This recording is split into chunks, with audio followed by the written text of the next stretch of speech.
Welcome to Dr. Balaga's God Knowledge Doc podcast, your quick dive into the latest medical breakthroughs to keep you ahead of the curve. Let's get started. Today is 12th August 2025. This video is in a paper published in JACC. It's a meta-analysis titled Outcomes in Older Patients After Switching to a Newer Anticoagulant or Remaining on Warfarin, the combined AF study. There was an editorial comment titled Switching Anticoagulants and Managing Complexity in Frail Patients with Atrial Fibrillation. AFib is common in older adults.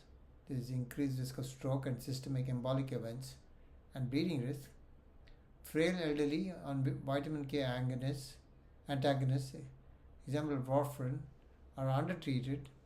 Discontinuation is up to 50%. DOACs, direct oral anticoagulants, reduce stroke, intracranial hemorrhage, mortality versus warfarin in general atrial fibrillation patients. The combined AF substudy examined switching frail elderly VKA-experienced patients to standard dose DOACs. This is a post-hoc analysis of 4 randomized controlled trials: RELY, ROCKET, AF, Aristotle, Engage AF TIMI 48. The study cohort comprised of 58,634 patients.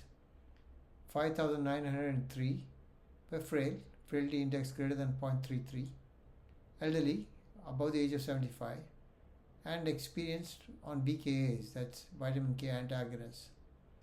Follow-up: median period 26.7 months, mean age 79.8 years, 41% were female, median CHADS2 VAS score was 5, primary efficacy, stroke or systemic embolic events, primary safety, major bleeding, net clinical outcomes, primary net clinical outcomes equals stroke and systemic embolic events plus major bleeding plus mortality. Secondary net clinical outcomes, stroke and or systemic embolic events plus intracranial hemorrhage and mortality. What did they find? Stroke or systemic embolic events hazard ratio 0.83 in the test group.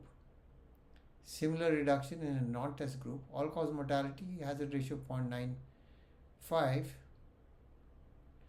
Major bleeding, no difference in the test group. Decrease in others. Intracranial hemorrhage, marked reduction in test group. Fatal bleeding decreased. GI bleeding increased in the test group, hazard ratio 1.83, p-value equals 0.006. Primary net clinical outcome, no difference, hazard ratio 1.01. Secondary net clinical outcome, similar reduction in both groups. Sensitivity, apixaban and edoxaban, no increased major bleeding, less GI bleed excess. Limitation of the study, post hoc, frailty defined by cumulative deficit model, no multiplicity adjustment, and rare events. Key takeaway: standard dose DOAC is reasonable for many frail elderly VKA-experienced AFib patients. The choice of DOAC does matter. The accompanying editorial discusses this paper. The skinny is DOAC choice matters. Apixaban, edoxaban may avoid major bleeding. They recommend shared decision making within the ABC pathway. Optimization, balancing stroke prevention, bleeding risk preferences, and comorbidities. If you enjoyed this episode, share it with your colleagues.